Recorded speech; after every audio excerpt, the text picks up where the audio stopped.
esta linda canción queremos saludarlos en este día. Quizás ustedes están ahí pensando, wow, qué canción tan espectacular, pero ¿de dónde será? Bueno, esa es música de África noroccidental, por eso usted la escucha y siente que viaja. Bueno, es que el día de hoy tendremos un viaje maravilloso por esas tierras y bueno, creo que no digo más para no hacer spoiler. Sí, estamos aquí saludándoles nuevamente en nuestro podcast, un podcast de Dynamis, hoy día de misiones. Y queremos compartir con ustedes una palabra para comenzar nuestro podcast que se encuentra en segunda carta a los Corintios, capítulo 4, versículo 7, que dice: pero tenemos este tesoro en vasos de barro, para que la excelencia del poder sea de Dios y no de nosotros. Este es el texto lema que inspira a la persona que tenemos hoy con nosotros, que es Sara. Sara, te damos una bienvenida a este podcast, un podcast de Dynamis. Hola, Pastor Jairo, muchas gracias por la invitación. Mónica, gracias por tenerme presente para estar con ustedes aquí en este día. Gracias a ti por estar aquí acompañándonos. Tenemos la certeza de que el Señor te va a usar hoy para hablar a nuestras vidas. Bueno, Sara, y te contamos que este podcast lo estamos compartiendo a través de las redes sociales de YouTube y las plataformas de podcast como Spotify y Google Podcast, pero también se transmite en algunas emisoras de Colombia y aún fuera de Colombia. Es una bendición poder compartir hoy con Sara. Definitivamente. Y poder escuchar y aprender, Sara, de ese llamado y esa experiencia que el Señor le ha dado en la tarea y en la obra transcultural. Sara, nos gustaría saber cómo fue ese llamado, cómo es que Dios la lleva a este mundo de la tarea transcultural. Bueno, Pastor Jairo, eso sucedió el 3 de enero de 1999. Yo conocí al Señor, lo acepté, en plenas ferias de Manizales. Nunca había disfrutado de unas ferias tan espirituales como ese tiempo. Interesante Pero contexto. eran los planes de Dios, así es, Mónica. A través de un joven de la iglesia local que me compartió el evangelio, me llevó a la iglesia y pasaron 2 años y llegó un misionero que todos queremos mucho, que ha trabajado entre los UBA, y él hizo el llamado a misiones. Y pues yo pasé al frente y él seguía haciendo el llamado y a la final, la única que estuvo al frente todo el tiempo fui yo. Y empezó ese lindo proceso y él siempre que iba a mi iglesia me decía, hermanita, prepárese. Siempre me preguntaba la edad porque me veía muy joven, entonces me decía, no, prepárese, siga adelante y después hablamos. Pasaron 2 años, fui a un viaje al Chocó y volvió a suceder lo mismo. Hicieron el llamado al pastor y dijo, ¿quiénes quieren ir al Chocó en viaje a esto?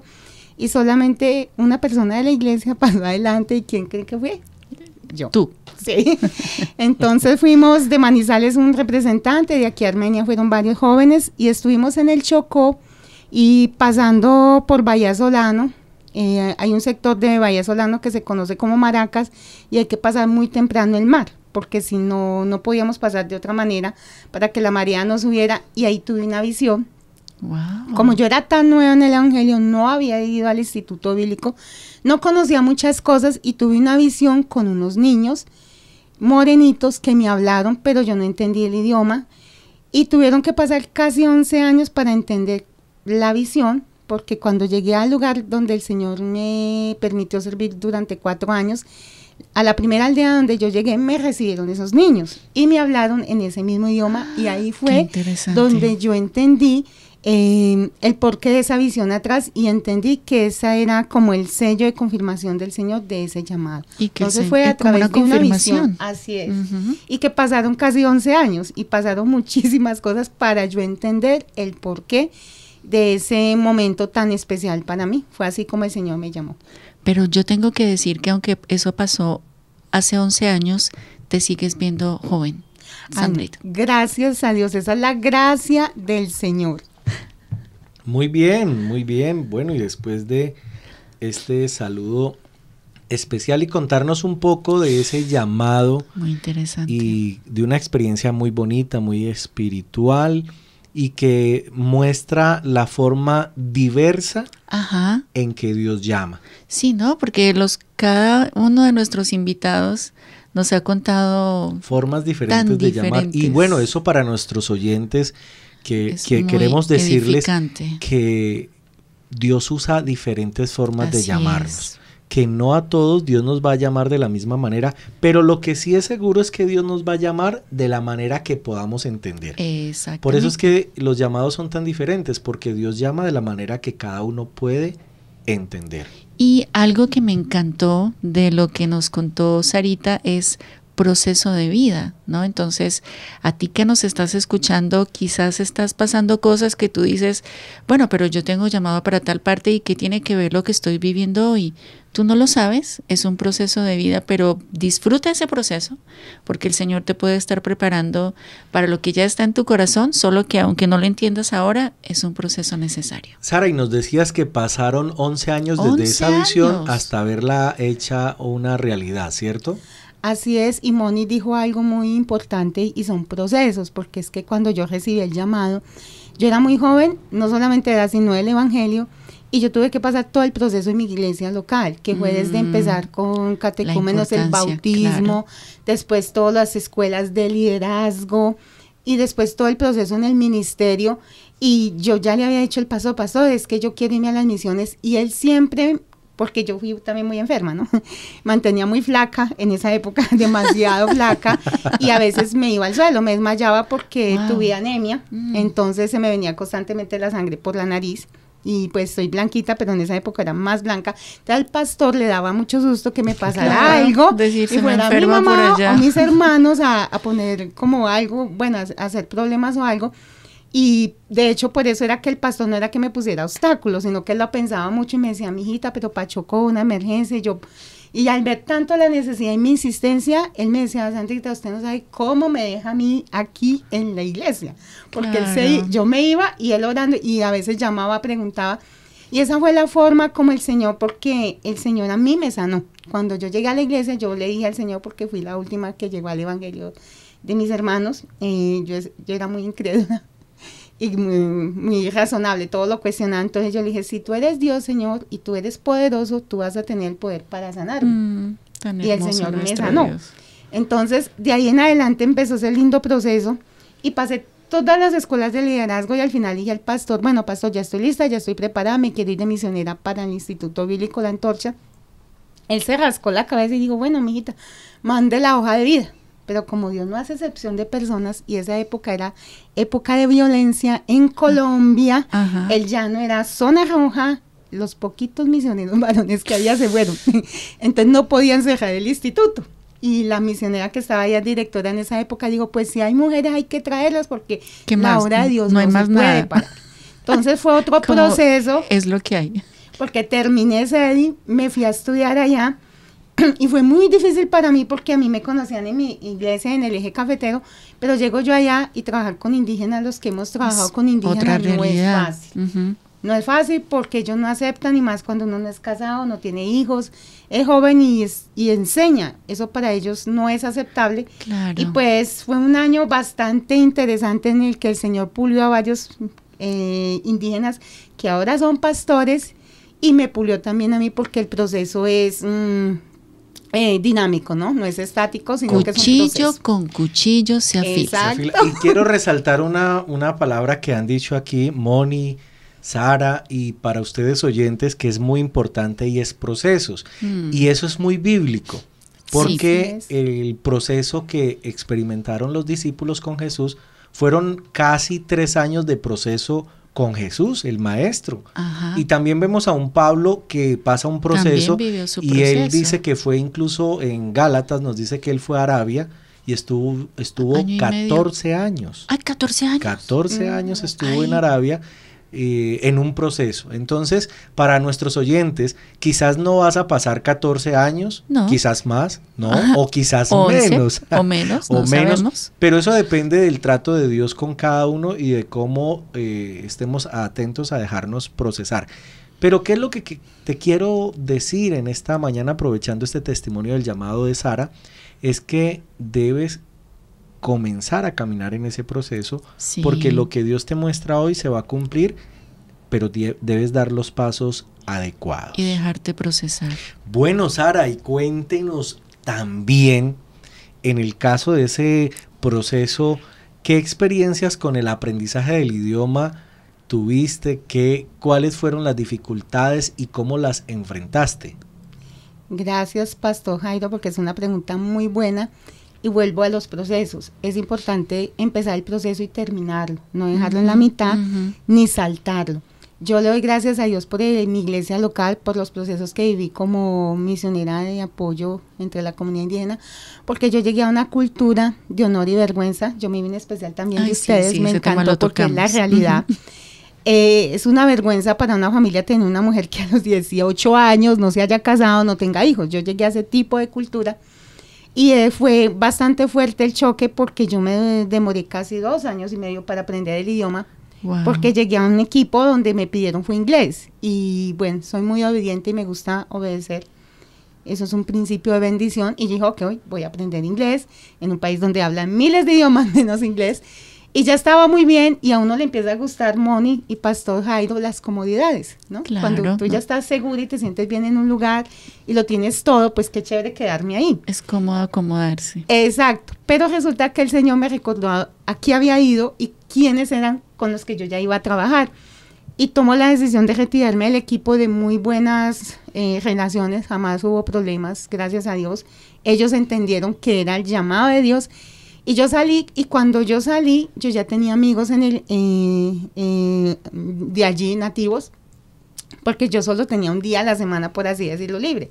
Entonces, ese día yo me levantaba muy temprano y yo le pedí al Señor desde antes de partir al campo que me regalara una amiga, porque para ellos, para la cultura musulmana, los practicantes del Islam, matan y se hacen matar por 3 razones y una de ellas es por los amigos. Es importante tener amigos. Exacto, porque para ellos dan la vida por un amigo porque el amigo es como un hermano. Ahora, ese amigo que están dispuestos a dar su vida es alguien que es demasiado especial para ellos y yo quería eso en ellos. Proverbios 17:17, en todo tiempo ama al amigo porque él es como un hermano en tiempo de angustia. Entonces yo cada vez que salía yo saludaba y para ellos es muy importante los saludos.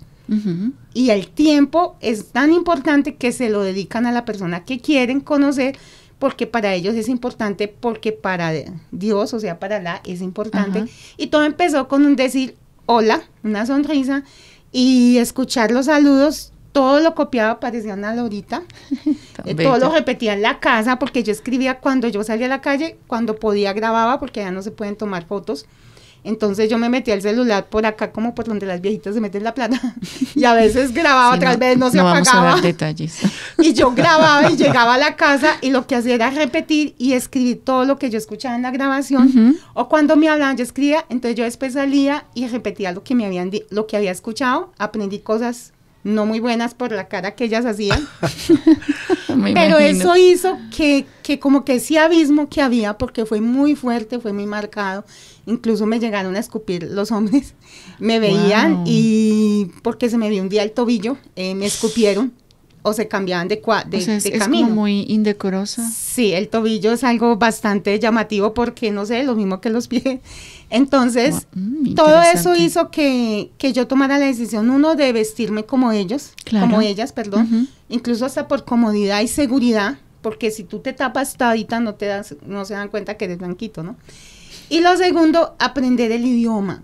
Me tocó llorarlo, sufrirlo, pero lo aprendí como al revés, yo hambre, yo frío, yo esto, hasta que ya cuando me hice amiga con ellas me empezaron a pulir.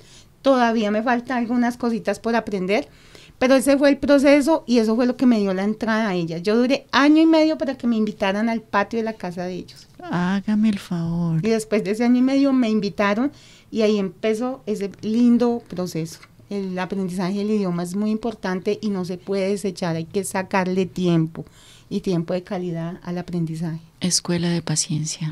Muy interesante. Y bueno, resulta que yo en el podcast siempre hago de oyente y tengo las preguntas del oyente.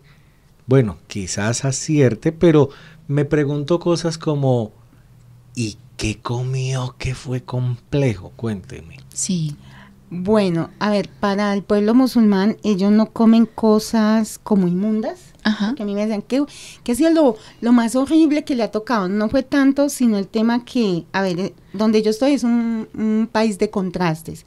Están algunas minorías que son los sufís, que son los más radicales, que son los que se quieren tomar el poder y quieren implantar la burka, la chaira como algo obligatorio.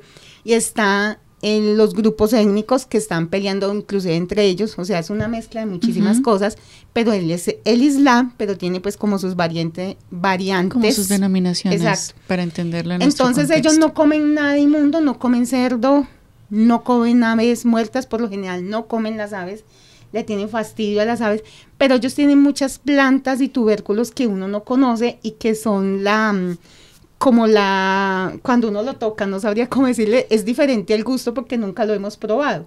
Entonces hay algo que ellos que se llama gombo, que es como una crema que se estira, ¿no? Y es verde como el color, no sé si han visto la boñiga de la vaca, Sí. algo así Sí. parecido, y el olor es fuerte, o sea, no es un olor que usted diga, uy, no, pero es algo Pero que no, pero no como el popó de vaca. Sí, es algo así. Ay, Dios santo. Entonces, o sea, cuando uno lo come, pues dura varios días y yo que soy tan blanquita, quedan las uñas todo untado y el olor es demasiado fuerte.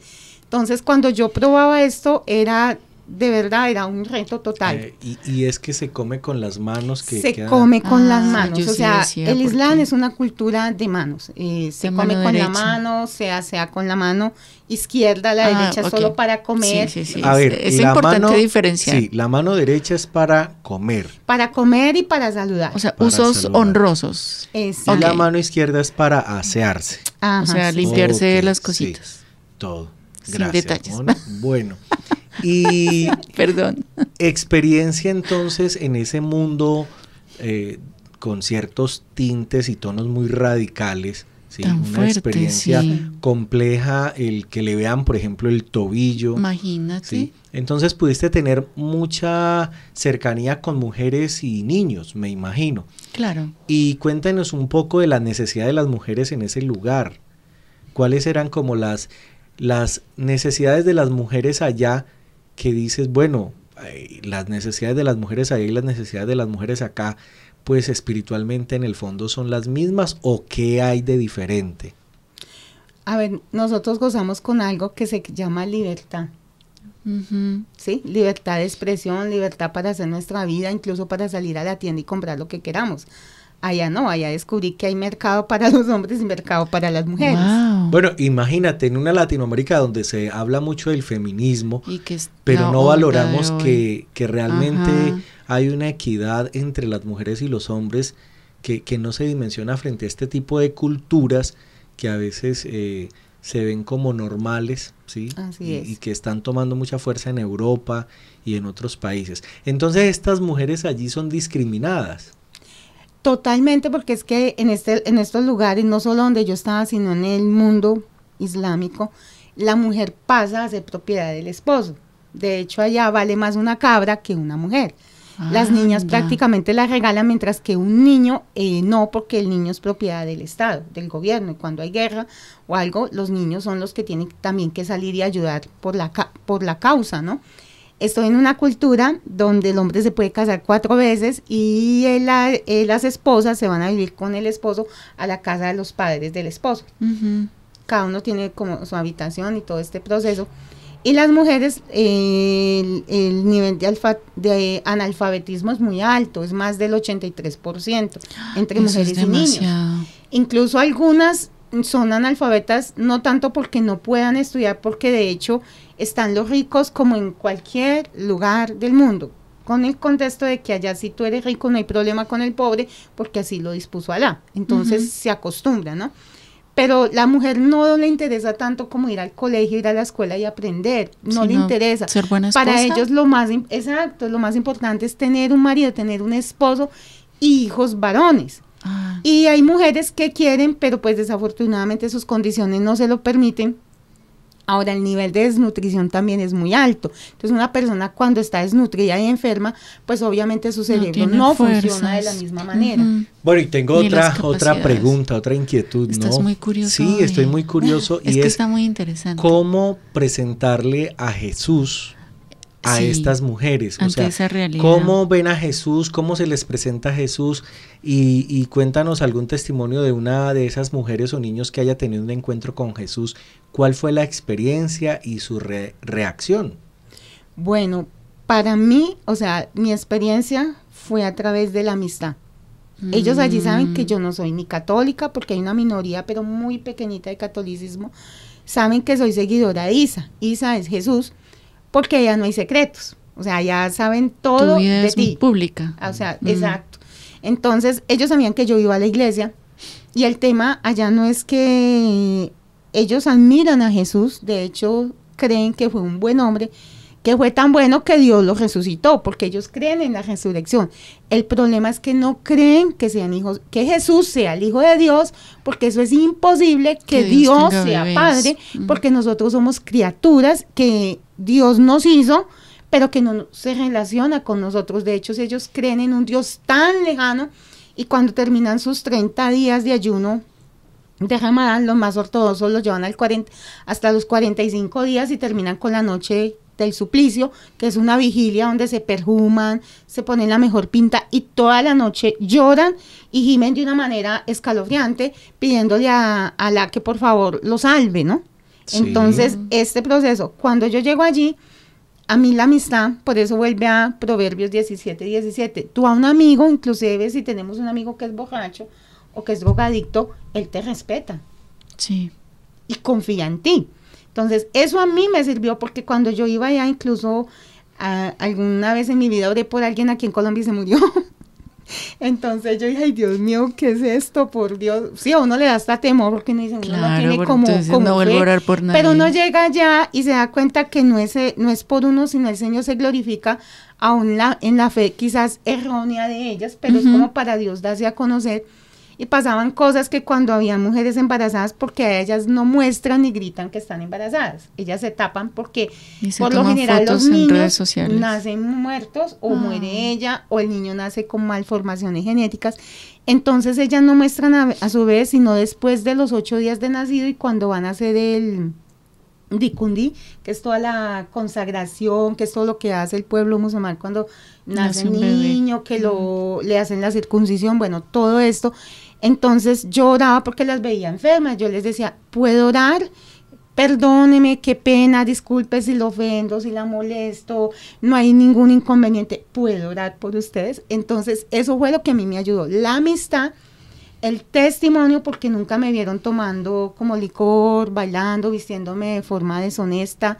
Nunca hablé mal del profeta, porque eso es allá imperdonable. Sería una falta capital. De respeto, claro. Exacto. Sí. Entonces siempre les escuchaba, cuando me invitaban tenía una buena actitud e iba a tomar té, así llegara con daño de estómago a mi casa, que era por lo general siempre. Entonces eso hizo que a mí me escucharan, inclusive los hombres. Incluso ya después, cuando ya me iba a venir, eran ellos los que me invitaban a su casa para que hablara con sus esposas. Y fue muy bonito porque ellos fueron los que me dijeron, Khadija, venga, ore. Y después terminan dándole las gracias a Alá. Pero yo sé que la palabra del Señor no vuelve vacía. Así es. Y algo muy importante, ellos les encanta debatir, no pelear, ¿no? Es como conversar. Exacto. Y ellos te ponen mucho cuidado. Yo no soy mucho de ponerme ni a pelear ni eso, pero cuando ellos me preguntaban algo sobre Jesús, yo siempre les decía, la Biblia dice. Por eso es tan importante tú tener como en memoria los versículos, porque ellos tienen cómo debatir, pero no tienen cómo sustentar. ¿Por qué? Porque es un país que habla bambara, francés, fulani, bolo, que muchísimos, pero no hablan árabe, la minoría, y ellos se aprenden el Corán de pasta a pasta en árabe. En árabe. Exacto. Incluso yo le dije a uno de ellos, es que el Corán habla de Jesús. Y uno por allá refutó y dijo, sí, lo nombra. Pero no supo decir mucho, porque yo le pregunté, ¿tú sabes? Y me dijo, es que yo no hablo árabe. Las sutras que son como los versículos, para nosotros. Las suras. O las suras, las suras. Entonces ellos hablan de Jesús, pero el tema es que ellos no lo entienden muy bien porque no hablan árabe.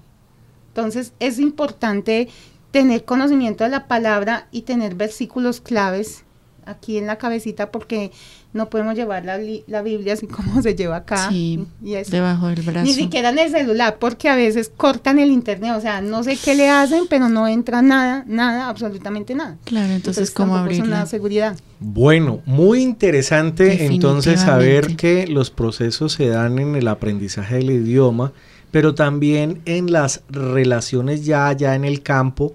No solo cuando nos preparamos, sino cuando ya estamos en el campo también es un proceso. Y es un proceso que debemos entender lo que dice la Escritura, que el Espíritu Santo es el que convence. Así es. Cada obrero transcultural que hemos aquí entrevistado y con el que hemos dialogado, nos hace comprender esa realidad que también para usted que nos escucha es una verdad, y que le animo para que no pierda la esperanza si tiene un familiar que no es creyente, un tío, una tía, un hijo, una hija, alguien cercano, lejano, familiar suyo, porque la obra la hace el Espíritu Santo, es Él el que convence, no somos nosotros simplemente somos mensajeros, pero el Espíritu Santo es el que da el convencimiento. Bueno, se nos va llegando ya el tema al final y quiero darle a mi amiga Moni la oportunidad de que también nos comparta. Bueno, estaba pensando en el nombre del proyecto que realiza Sara y se llama Vasijas de Esperanza. Y bueno, con todo lo que hemos estado escuchando, me atrevería a decir que tú has sido una vasija de esperanza para ese pueblo en África. Entonces, damos gracias al Señor por tu vida, que el Señor te siga usando como vasija en ese lugar, pero a ti que me estás escuchando, también ten eso presente en tu corazón. Dios también quiere usarte como vasija de esperanza en algún lugar de Colombia o del mundo. Muchas gracias, Sara. Y antes de que nos despidamos todos, quiero pedirle a Moni que nos dé hoy el recomendado.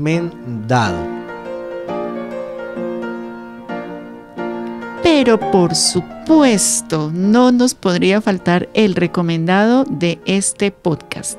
Y como estamos hablando de África, les tengo una película muy linda, muy inspiradora, aunque toda la trama ocurre en medio de un contexto social muy triste, de gran pobreza, pero es eso lo interesante de la película, que como en ese contexto ocurre esta situación. Y lo interesante de esta película es que es basada en hechos reales, o sea, no es algo inventado por un guionista. Ahora usted se estará preguntando cuál será el nombre de la película. Pues se llama El niño que domó el viento, y es justamente la historia de un niño de 13 años que por situaciones económicas lo sacan del colegio, entonces, y tienen una crisis no solo económica, pero también climática muy fuerte. Entonces él se inventa algo para ayudar a su familia, y mejor me freno porque estoy que se las cuento y no. Quisiera que la vean y que la disfruten. La película está en Netflix. Netflix no me paga para que yo haga publicidad, sino que es para decirles en dónde la pueden encontrar. Muy interesante y muy inspiradora. Bueno, gracias Moni por el recomendado, y así vamos llegando al final de este podcast. Sara, muchas gracias por estar con nosotros, aceptar esta invitación y permitirnos conocer un poco más del proyecto Vasijas de Esperanza. Bueno, muchísimas gracias a ustedes por la invitación y les mando un saludo muy especial a todos nuestros oyentes. Espero que sea de inspiración para sus vidas ministeriales y que sigamos adelante con el Señor. Y también les invito a que sigan orando por ella, por Sara.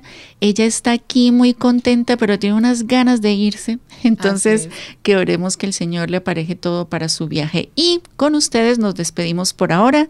Nos escuchamos dentro de 2 semanas, que les tenemos otra historia, otro personaje, otro instrumento de Dios que se ha dejado usar. Un abrazo y que el Señor les siga bendiciendo. Bueno, gracias a todos los oyentes, y los vamos a dejar con una canción del noroccidente de África en el idioma bambara, idioma y lengua que se habla allí donde Sara estuvo haciendo su tarea u obra transcultural y que con la ayuda del Señor va a regresar a seguir haciendo la obra del Señor allá. Amén. Bendiciones. Lève-toi et marche vers ta destinée. Lève-toi et prie, chasse les ténèbres. Lève-toi et crie, car ta victoire est là. Le soleil s'est levé, c'est Jésus. Lève-toi et marche vers ta destinée. Lève-toi et brille, chasse les ténèbres. Lève-toi et crie, car ta victoire est là. Ton soleil s'est levé, c'est Jésus. Lève-toi, sois éclairé, mon cher pays, car ta lumière arrive.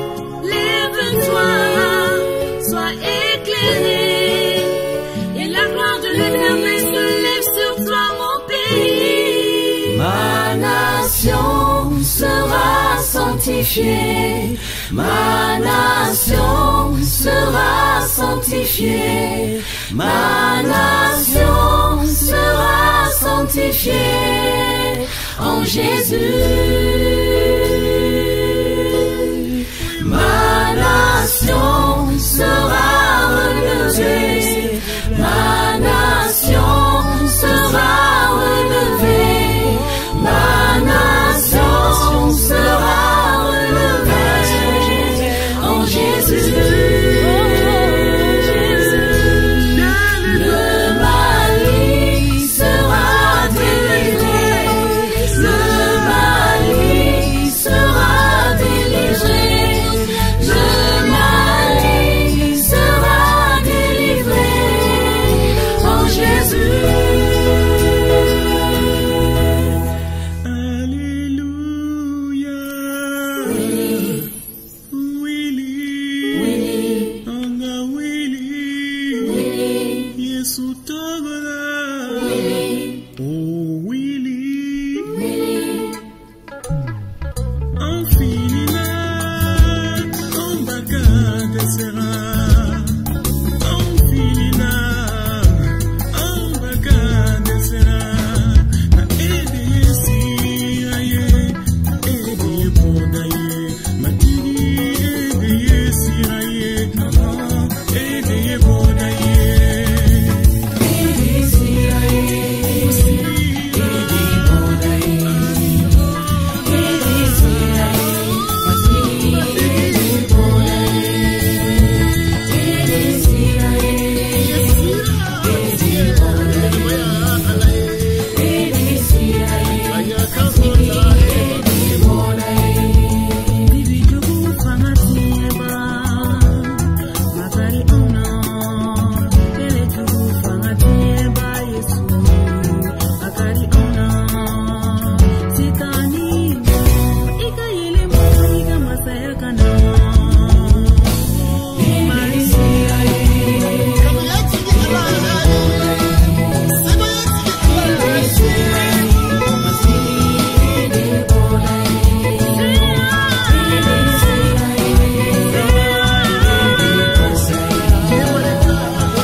Jésus.